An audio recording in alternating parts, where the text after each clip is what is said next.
Hello everyone, আসসালামু আলাইকুম। সবাইকে স্বাগতম বিজয় এক্সক্লুসিভের পক্ষ থেকে। আজকে আমরা দেখব অ্যাডোবি ইলাস্ট্রেটরের মাধ্যমে কিভাবে টাইপোগ্রাফি ডিজাইন করতে হয়। সো আমরা হ্যাপি নিউ ইয়ার অর্থাৎ নিউ ইয়ারের একটা টাইপোগ্রাফি করব। সো চলুন শুরু করি। আমি প্রথমেই ডিজাইনটা করার জন্য আমি ব্যাকগ্রাউন্ডে একটা ডার্ক ব্লু কালারের একটা ব্যাকগ্রাউন্ড টেনে নিচ্ছি। ওকে, যে কালারটা এখানে সিলেক্ট করা ছিল, যার ফলে কালারটা এখানে চলে আসছে। আপনারা চাইলে এখানে ডাবল ক্লিক করে কালারটা সিলেক্ট করে দিতে পারেন। এটা হচ্ছে কালার। ওকে, দেন আমি টাইপিংটা সেরে নিচ্ছি এখান থেকে।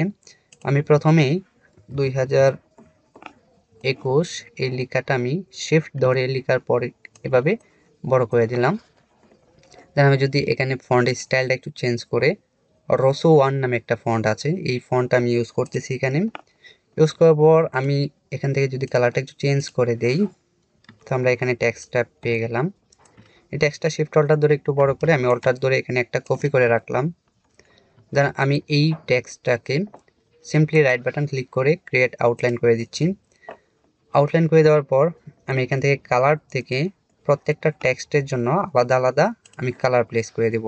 যেমন আমি প্রথমে ইয়েলো কালারটা দিতে পারি, তারপর রেড দিতে পারি, অথবা ব্লু, লাইট ব্লু দিতে পারি, পিঙ্ক কালার দিতে পারি। অর্থাৎ লাইট কালার যেগুলো আছে আমি এখানে ওই লাইট কালারগুলো ইউজ করতেছি।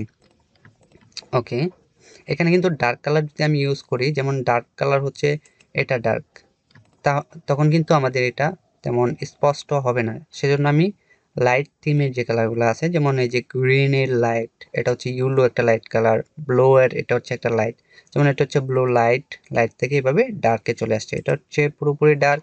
এখানে ডার্কটা ইউজ করলে কিন্তু ততটা ফুটবে না লেখাটা, যার ফলে আমি লাইট কালারটা ইউজ করলাম। ওকে, দেন আমি যেটা করব এখান থেকে একটা স্ট্রোক দেব। নর্মালি এখানে আমি এখান থেকে অ্যাপিয়ারেন্সে চলে যাব। ট্রান্সপারেন্সি না, অ্যাপিয়ারেন্স আছে, এটা হচ্ছে মূলত অ্যাপিয়ারেন্স। এখানে না থাকলে আপনারা উইন্ডোজ থেকে নিয়ে আসবেন। অ্যাপিয়ারেন্স উইন্ডোজে আছে। অ্যাপিয়ারেন্স থেকে সিম্পলি এখানে ক্লিক করব, ডট ডট যেগুলো আছে এখানে ক্লিক করে অ্যাড নিউ স্ট্রোকে ক্লিক করব। এখানে স্ট্রোক চলে আসছে। আমি সিম্পলি এখান থেকে স্ট্রোকটা চেঞ্জ করে হোয়াইট করে দিলাম। হোয়াইট করে দেওয়ার পর স্ট্রোক সাইজটা যদি একটু বাড়িয়ে দিই। ওকে, আমি এখানে স্ট্রোক সাইজটা এটুকু রাখলাম, 15 পিটি রাখলাম। এখান থেকে 15 পিটি রাখার পর আমি যেটা করব, এখানে স্ট্রোকটা আপাতত এইভাবে থাকুক। আমি এখানে কিছু যে পার্ট এলিমেন্ট এটা ড্রয়িং করে দেব, বেলুন আঁকবো এখানে। সো আমি এখান থেকে ইলিপ টুল নিলাম, এখানে একটা সার্কেল শিফট অল্টার ধরে একটা সার্কেল আঁকলাম। এটা স্ট্রোক কালার নান, ফিল কালার করে দেব। ফিল কালার করে দেওয়ার পর আমি এটাকে একটু এদিকে নিয়ে আসি। সো এখান থেকে ডিরেক্ট সিলেকশন টুল দিয়ে আমি এটাকে এই পয়েন্টটা ধরলাম, এই পয়েন্টটা ধরে আমি এই যে এইভাবে টান দিয়ে দিলাম। এটা একটা বেলুন হয়ে গেল। এখন এটাতে আমার যেটা করতে হবে, সুতার মতো কিছু পেঁচিয়ে দিতে হবে। এটার জন্য আমি যেটা করব, এখান থেকে পলিগন টুলটা নেব। পলিগন টুল নিয়ে এভাবে ড্র্যাগ করে টান দিব। দেন আমি এটাকে এটা দিয়ে কনভার্ট করে ফেললাম, অর্থাৎ একটা ত্রিভুজ এখানে এঁকে ফেললাম। তারপর এটাকে এভাবে রোটেট করে 180 ডিগ্রি রোটেট করে আমি এটাকে এই পাশে বসিয়ে দিচ্ছি। দেন আমি যেটা করব, আমি একটু কালারটা চেঞ্জ করলে বুঝতে পারবো কি হচ্ছে। ওকে, এটাকে আমি অ্যারেঞ্জ সেন্ড টু ব্যাকে পাঠিয়ে দিলাম। ব্যাকে পাঠিয়ে দেওয়ার পর এটাকে শিফট হোল্ডার ধরে ছোট করে আমি এখানে বসিয়ে দিতে পারি। এটাকে ঘুরিয়ে দিতে হবে। আমি এটাকে এভাবে ঘুরিয়ে দিলাম, তখন একটা যে সুতার একটা এই যে বেলুনের একটা মুখ এরকম একটা ফিল চলে আসছে।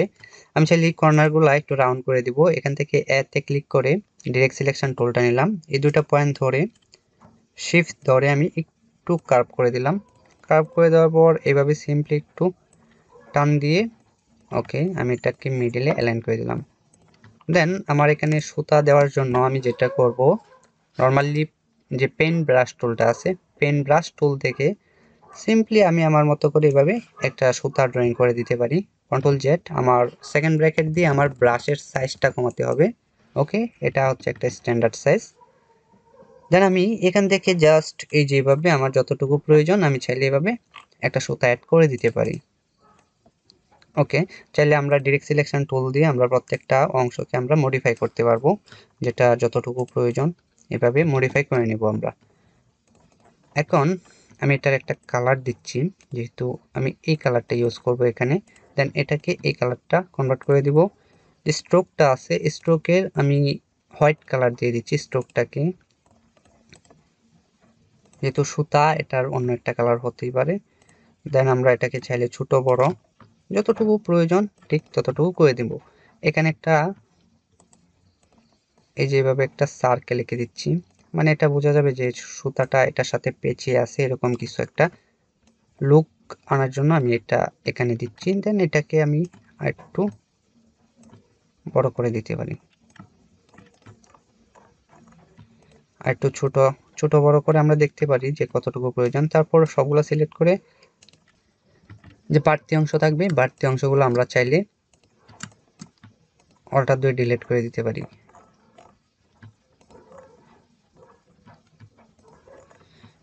ওকে, এখন আমি এটাকে গ্রুপ করলাম, কন্ট্রোল জি দিয়ে গ্রুপ করে আমি এটা আপাতত এখানে রাখলাম। আরেকটা কাজ করতে পারি, এখানে হালকা একটা হোয়াইট শেডোর মতো কিছু একটা দিয়ে দিতে পারি, এখানে একটা দিতে পারি ছোট।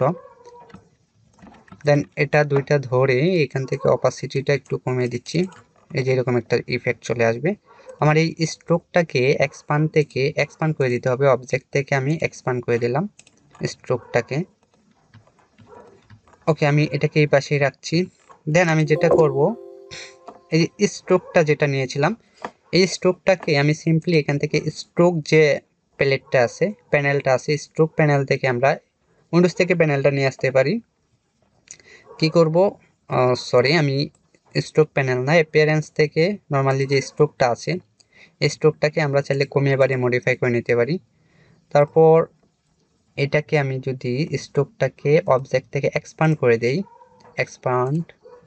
এক্সপান্ড থেকে ডাবল ক্লিক করে দুইবার এক্সপান্ড করতে হবে, দ্বিতীয়বার ফিলটা উঠিয়ে দিয়ে জাস্ট স্ট্রোকটাকে এক্সপান্ড করে দিলাম। এক্সপান্ড করে দিয়ে এখানে ফিল কালার হয়ে গেছে, এটা ফিলটাকে আমি স্ট্রোক করে দিলাম। স্ট্রোক করে দিলে যে এরকম একটা লুক আমি পেয়ে যাচ্ছি এটার। দেন আমি স্ট্রোক সাইজটাকে যদি একটু বড় করে দেই, তখন আমাদের এরকম একটা ইফেক্ট চলে আসবে। আমি এটাকে একটু অ্যালাইন করছি। তারপর যেটা করব, আমি চাইলে এটাকে স্ট্রোক সাইজটাকে মডিফাই করে দিতে পারি আমার মতো করে। ওকে, এই যে আনগ্রুপ করে দিতে হবে বা ইসোলেট সিলেক্টেড গ্রুপ দিয়ে জাস্ট আমাদের স্ট্রোকটা সিলেক্ট করতে হবে, দেন আমরা স্ট্রোকটাকে মডিফাই করে নিতে পারবো। আর এভাবে কিন্তু গ্রুপ অবস্থায় আছে, যার ফলে আমরা এভাবে এখানে কিন্তু স্ট্রোক শো করবে না। দেন এই যে এটা, এই যে পার্টি এলিমেন্ট বলে, এটাকে আমরা শিফট ধরে ছোট বড় করে আমরা আমাদের মতো করে প্লেসমেন্ট করে দিতে পারি, যে কোনো প্লেসেই প্লেস করে দিতে পারি। অল্টার ধরে আমি এই পাশে একটা রাখতে পারি। দেন এটাকে একটু যদি ঘুরিয়ে দেই, ওকে, তারপর এটা অল্টার ধরে এখানে নিয়ে আসলাম, যেহেতু 2021, এখানে শিফট ধরে ছোট করে double click happy new year এটা লিখে আমি এটাকে কালার ফন্ট চেঞ্জ করে আমি লাটু ইউজ করলাম। ক্যারেক্টার থেকে আমি সরি প্যারাগ্রাফ থেকে আমি এটাকে অল ক্যাপস করে দিব, ক্যারেক্টার থেকে অল ক্যাপস। দেন এটাকে আমি একটু হেভি করে দিলাম, হেভি করে দিয়ে শিফট ধরে এটাকে এটার সাথে অ্যাডজাস্ট করে দিলাম। ওকে, অ্যালাইন থেকে। তারপর আমরা চাইলে আমাদের কিন্তু অলমোস্ট এটা ডান, আমি এটা একটু ডিলিট করে দিই। আমরা এটাকে মডিফাই করতে পারি, এভাবে রাউন্ড করতে পারি। ওকে, আমরা এই জিনিসটাকে অ্যারেঞ্জ থেকে উপরে উঠিয়ে দিলাম, ব্যাকগ্রাউন্ডটাকে কন্ট্রোল 2 দিয়ে লক করে নিলাম। দেন আমরা চাইলে কিছু এলিমেন্ট অ্যাড করে দিতে পারি, এইগুলো গ্যাপগুলোর মধ্যে আমরা কিছু ইলিপস কিংবা কিছু পার্টি, যে স্টার, এই যে স্টারটা কিন্তু এখানে আসবে না, কারণ এটা ত্রিভুজ হয়ে রয়েছে, আপ অ্যান্ড ডাউন এর কি চাপলে আমাদের এটা স্টার চলে আসবে। ওকে, স্টার দিলাম, শিফট ধরে স্টারটাকে ছোট করে আমরা আমাদের মতো করে বসিয়ে নিতে পারি, যে কোনো প্লেসে আমরা এটা প্লেসমেন্ট করে নিতে পারি। ইলিপসটা এখানে একটা ছোট্ট করে একটা ইলিপস এঁকে দিলাম। ওকে, একটা ইলিপসকে কপি করে আমরা এই পাশে বা এই পাশে অ্যাড করে দিতে পারি, এখানে একটা স্টার রাখতে পারি। অর্থাৎ এটাকে সুন্দর করার জন্য আমাদের যা যা এলিমেন্ট দরকার তা এলিমেন্ট আমরা দিয়ে দিতে পারি। সো আমরা দেখতেছি ওভারঅল ফাইনালি আমরা এখানে চমৎকার একটা হ্যাপি নিউ ইয়ারের একটা ইনভাইটেশন বা একটা পোস্ট করার মতো একটা চমৎকার একটা টাইপোগ্রাফি ডিজাইন করে ফেলছি। আমরা কিন্তু চাইলে এটাকে একটু রাউন্ড করে দিতে পারি, রাউন্ড করে, অর্থাৎ আমরা যতক্ষণ পর্যন্ত ভালো না লাগছে সেটা ততক্ষণ পর্যন্ত আমরা এডিট করতে পারবো। সো আমরা দেখতেছি এখানে ফাইনাল আউটপুট হিসেবে আমরা চমৎকার একটা 2021-এর হ্যাপি নিউ ইয়ারের একটা ডিজাইন করে ফেলছি। সো আশা করছি আপনারা পুরো প্রসেসটা বুঝতে পেরেছেন। যদি ভালো লাগে তাহলে অবশ্যই ভিডিওতে একটি লাইক দিবেন, কমেন্ট করবেন এবং শেয়ার করবেন। আর পরবর্তী ভিডিও পেতে অবশ্যই আপনি আমার চ্যানেলটি সাবস্ক্রাইব করে পাশে থাকা বেল আইকনটি অন করে দিবেন। সো দেখা হচ্ছে পরবর্তী ভিডিওতে। সে পর্যন্ত সবাই ভালো থাকুন, সুস্থ থাকুন। আল্লাহ হাফেজ।